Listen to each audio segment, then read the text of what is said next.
چې یو انسان تعلیم زده کړي هغه انسان ته په معاشره کې د عزت او د قدر او د احترام په نگاه باندې کتل کېږي.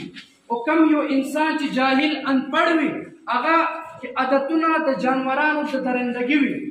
لہذا ټولو مسلمانانو ته دا پکار ده چې هغه د علم دغه زده کړه دا د خپل بنیادي اصول جوړ کړي.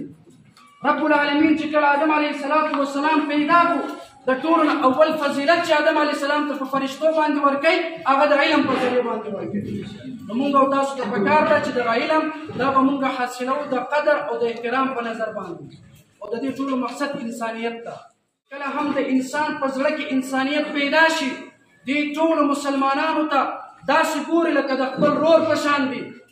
هر هغه انسان کامیاب وي چې هغه د الله رب العالمین په دغه نظام محتاط خپل ژوند تېروي. بیا مسلمانانو دا خبره په غور واورئ چې نن ما او تا په دې پاکستان په ځمکه باندې دومره پرسکون ژوند تېرو په د کالام په دغه ځمکه باندې ما او تا تعلیم زده کوو.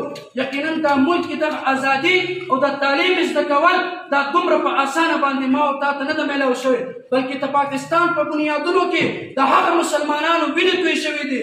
د پاکستان په بنیادونو کې زما او ستا د مشرانو وینې توی شوي دي.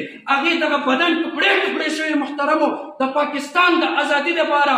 لیکن ما او تا د خپل هغه مشرانو د هغه وینې د هغه بدن د ټوکړو سره ما او تا نن جفا کوو چې هغې هغه مقصد ما او تا هېر کړې ده چې هغې ټولو به دغه ناره لګول چې پاکستان کا مطلب کیا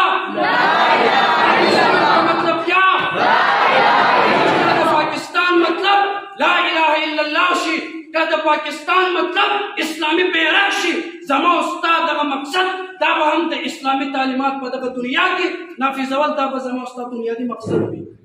دا خبره هغه ملګري د فلسطین دغه جنډه راوړې آیا مخکې زما او ستا د مسلمان په تکلیف باندې ټوله دنیا دردېدله د خپل مسلمان رور سره ودرېدله. نن زما په دغه اسلامي ملک کې زما د فلسطین د رونو څوک دفاع نشي کولی هغې دفاع کې څوک آزاد نشي لګولی. جناب محمد رسول الله صلی الله علیه وسلم دغه پیغام دی الجهاد ماض الى یوم القیامه معنا مفهوما دا د رسول الله حدیث دی. لیکن زما او ستا دغه بچي زما او ستا دغه ماشومان دغه رونه د دې دغه زړه نه د جهاد جذبه ختم شوې ده چې په دغه مسلمانانو باندې د دې دغه زړونه نه خوږېږي.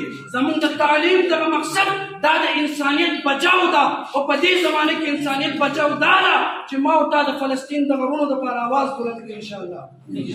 وکړو انشاءالله دومره به وکړو چې نور که جاني مالي تعاون ما او تا نشي کولی صرف د خپل د غرونو دپاره به انشاءالله موږ دعاګانې کوو انشاءالله. وکړو انشاءالله. تاسو خپل تاریخ وګورئ طارق بن زیاد وګورئ محمد بن قاسم وګورئ صلاح الدین ایوبي وګورئ خلافت عثمانیه څنګه چې تذکره وکړه په هغه ځمکه باندې دومره عدل او انصاف و چې یو کافر هم دغه مسلمان ته په پورته سترګو باندې نشو کتلی. نن ما او تا ولې دومره بزدله یو؟ نن ما او تا ولې دومره ذلیله یو؟ د دې بنیادي وجه دا ده چې ما او تا د قرآن او حدیث دغه تعلیمات ما او تا پرېښوستي دي. محترم زموږ ته پکار دی چې خپل دغه ژوند او خپل دغه ژوند تېرولو مقصد د الله رب العالمین د رضا او د انسانیت د خدمت او د انسانیت د دفاع دا به زموږ د اولین مقصد او فریضه وي انشاءالله. ویې به که نه انشاءالله.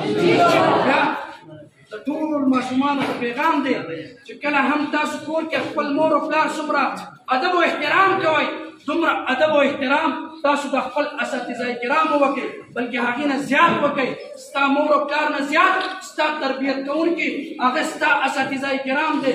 کم یو انسان هم چې د خپل استاد قدر احترام وکړي هغه انسان په دغه دنیا کې کامیاب وي. په دې بنیاد باندې به انشاءالله ټول د خپل اساتذه کرامو قدر کوو که نه انشاءالله.